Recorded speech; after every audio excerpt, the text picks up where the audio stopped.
My name is Dr. Avery L. Taylor. Build a better you. Build a better you. Because life is so dim sometimes and life is so complex. And one of the things that we own is who we are. And I want to challenge each and all of us to build a better you. And at the end of our journey, it's so important that someone have a testimony on how we build a better you. I remember when I was in fourth, going to third grade, and Mrs. Spears' class, moving to Mrs. Goldwire class, I used to stutter so bad. I'm talking about stutter. I couldn't get prefix, suffix, and all them other fix. I couldn't get it together. And during that time, there was two things that we did in fourth grade. We had spelling bees and we had timetables. And if I was not picked to be a captain, I was the last one picked. It wasn't that I didn't know my word. I knew my timetables. But what it was, I had to say it in front of everyone else. And I began to just stutter. I knew my spelling words, but I had to say these spelling words in front of everyone, and I used to stutter so bad. And also, stuttering kind of mess with your self-esteem and who you are. And one day, they told me that they're going to put me in special education. And I was so happy because the word, it was special. And my parents always told us that you guys are some special boys. I went home, I told my mom, I said, Mom, guess what? They're going to put me in special ed. She said, what do you mean? I said, Mom, the special ed kids, they paint, they do finger painting, they know they're coloring, Mom. They work with the bird seed, they be out in the garden, they be in the flower beds, and that's what I want to be a part of. But my mom saw some things different. She came to school to talk to Mr. Williams and also talk to Ms. Johnson and Ms. Spears and the counseling everyone. And she said that I really would not be a part of special ed. And I began to cry. I said, no, Mom, I want to do these things. She said, no. And the teacher told us, she said, Avery is dysfunctional. He can't talk. He's nervous. And because of those things that he's doing, he's not going to make it in life. I never forget, my mom told him, keep in mind, my mom, she was one of them Baptist Pentecostal women. You know, they say amen and Jesus at the same time. And she told him, she said, he may be dysfunction to you, but one day he will become a testimony. And as time went on and life went on, I would never forget, at Arkansas State, when I went in to get my doctoral degree, I called my mom and said, Mom, I'm going in to defend my dissertation. And when I come out, Mom, I'm either going to have a DR in front of my name or I'm going to have to do it all over again. And she began to praise God and cry and all these things here. And I said to myself, she's not going in, it's me going in. But I went in and I came out and I called her and said, Mom, I am now a part of a group that only have a small male minority in that group. And she just cried and cried and cried as though it was her who went in. And she told me, she said, do you remember many, many years ago when I told you you would be a testimony? The question I want to ask you, how many of you all are testimony? In all our lives, we have some type of dysfunction. No one is perfect. Sometimes we to the left, sometimes we to the right. Many times we drop the ball.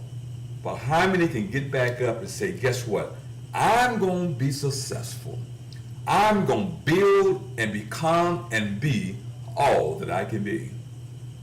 At the end of life, we should be able to answer this question, build a better me. Thank you very much. My name is Dr. Avery L. Taylor. Welcome to the M1 Files. And my name is Dr. Avery L. Taylor. And once again, get on the phone, call someone, text someone, even take a message and put it on a pigeon and tell someone that you love them or you care for them or you appreciate them. Because many times in life, I'm guilty of it too. Sometimes I think that I got to where I am by myself. But when I tell myself, answer myself, and question myself, and be truthful to myself, I didn't get here by myself. Someone along the way either encouraged me, pushed me, pulled me, or beat me across my head to tell me that I have value and that I am someone. So get on the phone, call someone, tell someone. As I always say, send a pigeon. It tells someone that you appreciate them. Whether it's good or bad, someone helped you get there. Today, we want to talk about something called relationship. The art of relationships. And one of the things that I really encourage people to do is own who you are. Good or bad, you own who you are and take that and move that forward. In other words, have a good relationship with yourself and be truthful to yourself. Even if it's bad, just say, hey, I'm not doing very well here. I need to kind of sharpen this area up a little bit. I need to kind of get rid of this and add this here and do better here. I'm not saying beat yourself up, but you can critique yourself and be honest with that piece right there. That's one of the ways how we can move forward and be effective in our moving forward. So learn to have a relationship with yourself. One way to do it is learn to, we call it self-talk. In other words, talk to yourself. And I do understand that people say that you shouldn't talk to yourself, and surely you should not answer yourself. But let's be honest and let's be truthful. How many of you guys talk to yourself? Well, I'm raising my hand, I do. Even sometimes I say, that don't even make sense. But then again, form some type of communication with yourself, even if it's by writing down little notes. Say, for example, you're watching television and a person says something and you write it down. Say you just riding through your neighborhood or you're just doing some traveling and you see something, you write it down. Either a thought come to you and you wake up in the middle of the night and something says, have a little notepad by your bed and you just write it down. In other words, form some type of communication with yourself and trying to move forward. Because sometimes thoughts come there for some type of purpose. You may be traveling somewhere and you say, oh, wow. And you just write it down. So form that type of it. Next thing, form some type of integrity. Now, that word can go either way now, okay? Be truthful to yourself. Be truthful to yourself. Don't lie to yourself. Now, I've lied to myself many times. But guess what? On the end, it always shows up. It was a lie to myself. If you can't do something, just raise your hand and say, I can't do it. If you don't know something, just say, I don't know. I had one of my best friends. He knew everything. I could ask him something, he'll say, you know what, I ain't quite got it, but guess what? This is what I've been told, this is what I think. He go on and on and on and on and on and on. My thing is, if you don't know, just say it. I don't know. Let me get back with you. Have some type of integrity. In other words, if you drop the ball, say, hey, I dropped the ball. And pick it back up. And say, what did I learn from this? I learned from now on, put the ball in the center of the table. I learned from now on, if I have to be to a certain place at a certain time, if I can't get there, I'm going to call, or I'm going to either start off a little earlier. Some type of integrity. Because a lot of times people will hire you or promote you or give you favor because of your integrity. Because that's something that's kind of rare sometimes. Sometimes we think we have to lie our way into something. I don't think so anymore. Okay. Next thing we do, trust. Trust your instinct. Just trust yourself. Because at the end of the day now, you left with it. And I tell people, you have to make that decision for yourself. If a person tells you, man, you look good with red on. You say, I do. And they keep pushing and pushing. You say, well, I'm going to wear red because of you. And then something happened. You said, I know I shouldn't have wore this red. I'm just using this for an illustration. Trust your own instinct. You trust it. Because at the end of the day, you stuck with them. Many times people go into business, not because they want to go, because of someone else. And you know within yourself, it's not your road for you. So trust your instincts. And be dependable. In other words, show people and show yourself that you can be counted on. Show yourself. Say, hey, I'm dependable. But to me, everything starts with you.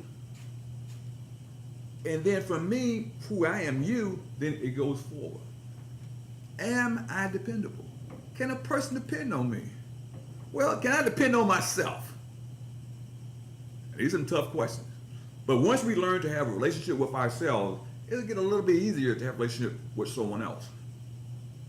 I want to talk about economics just one while, but last file we talked about healthcare, and I told you that I was on this committee this weekend, and one of the things that we talked about was the cost of healthcare, especially for minorities, people of color, people in poverty, or people disadvantaged.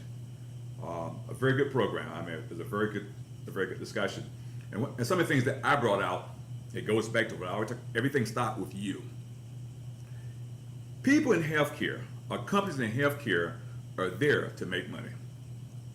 I know it may not sound good, but Bayer Aspirin or whoever, they're there to make money.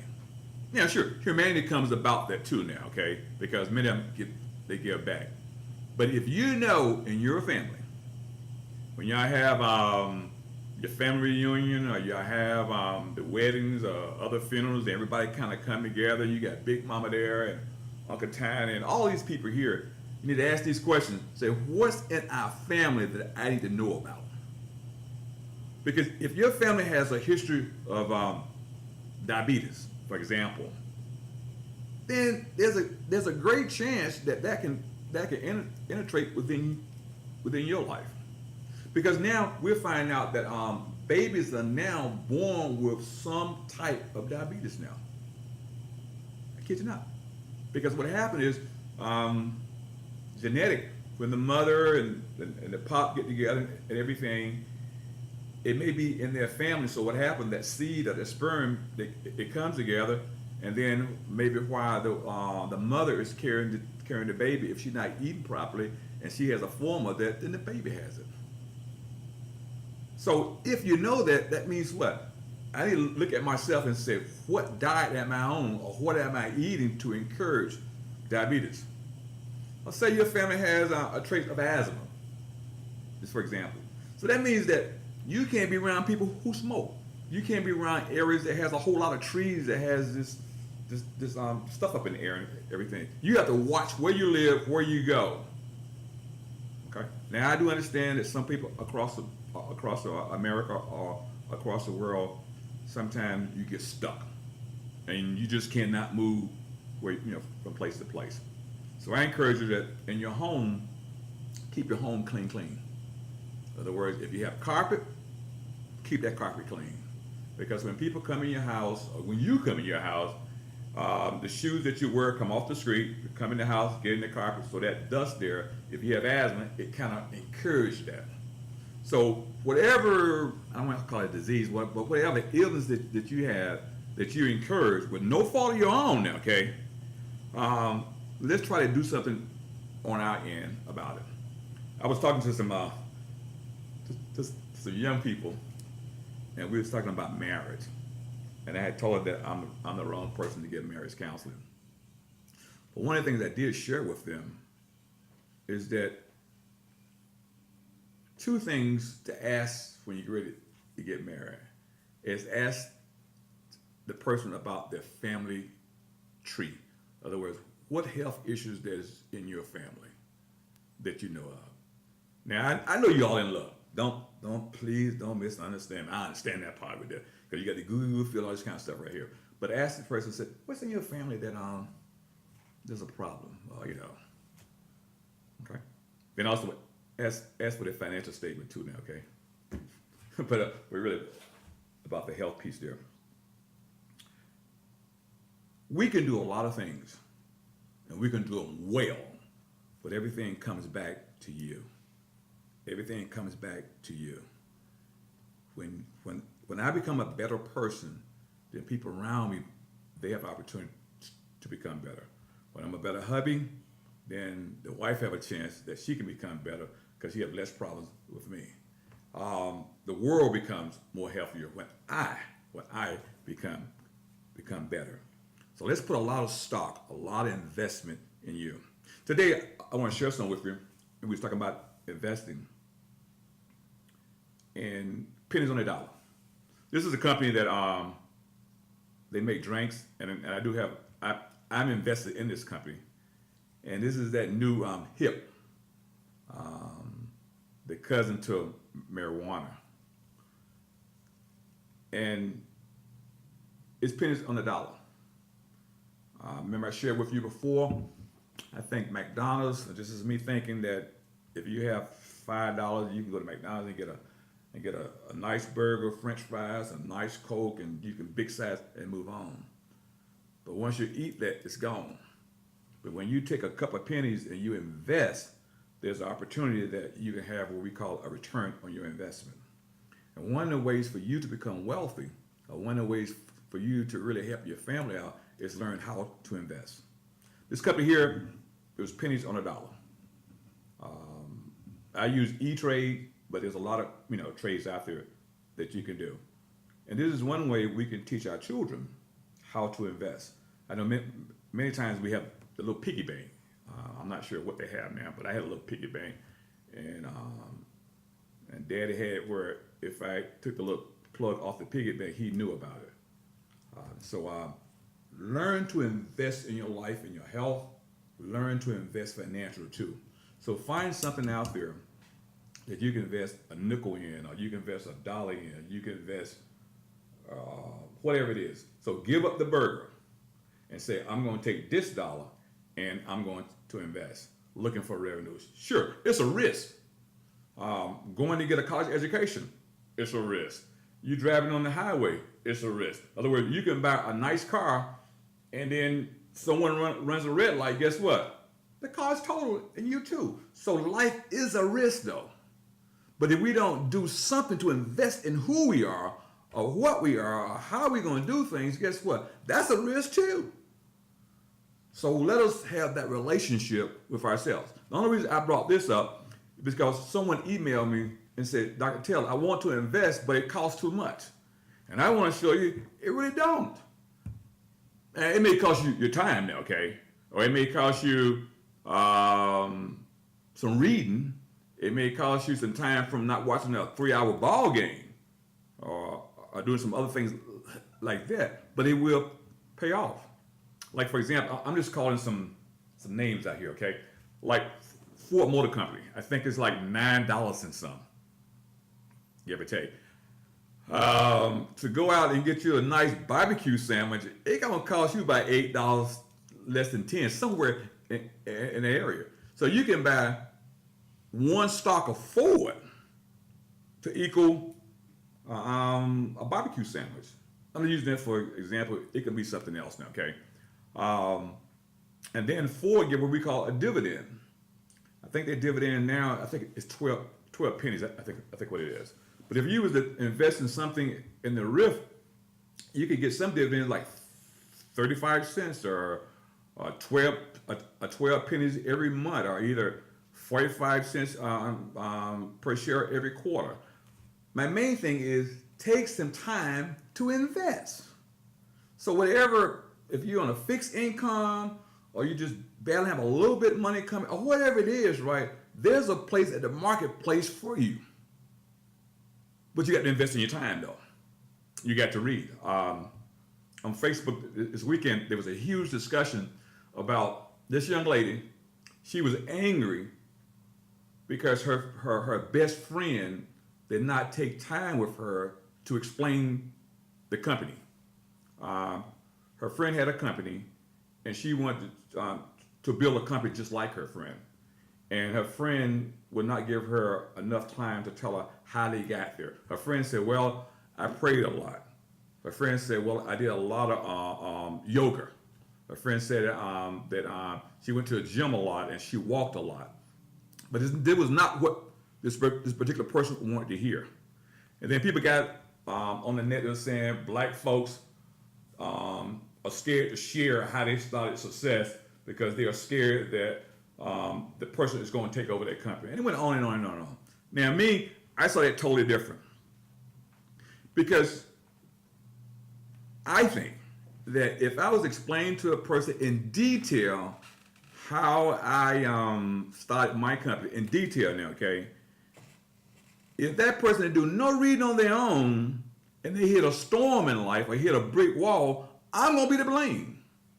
But if that person was to ask me some things And I would say, well, one of the things you need to do is read a lot. That's not what they want to hear. They want to hear in detail, what do? You went to the bank. Who do you talk to? Where you do this dollar, that dollar, that dollar. And even now, I don't do that because I want the person to have something in the game for themselves. And what I said, put hours in reading. Put hours in knowing who you are. Because entrepreneurship is not for everyone. Because sometimes you wake up in the middle of the night and something is on your mind and you have to write it down. Sometimes you can't go to these 3-hour ball games. Sometimes you're going to have to rest sometimes. Sometimes you're going to have what we have quiet time in order to be successful in that business. Because sometimes one decision can destroy everything. One bad hire can destroy the whole company. So you got to be very mindful of that. As we begin to wrap up, the main thing I want us to talk about is building a relationship with yourself. And write those things down. What do I want to become, or what do I want my life or my journey to look like at the end? In order to get there, in my opinion, it's forming some type of communication, integrity, trust, and be dependable. In other words, can a person count on me? Can I count on myself? As always, I thank you very much for your time, and share your time with others as you go forth. Thank you much. Hi, I'm Deidre Malone, the host of Dialogue with Deidre. You can find us on the M1 TV network on YouTube. Subscribe and follow us. You can also find us on Facebook at M1 TV Network, Twitter, M1 TV Network 2, and Instagram, M1 TV Network 2.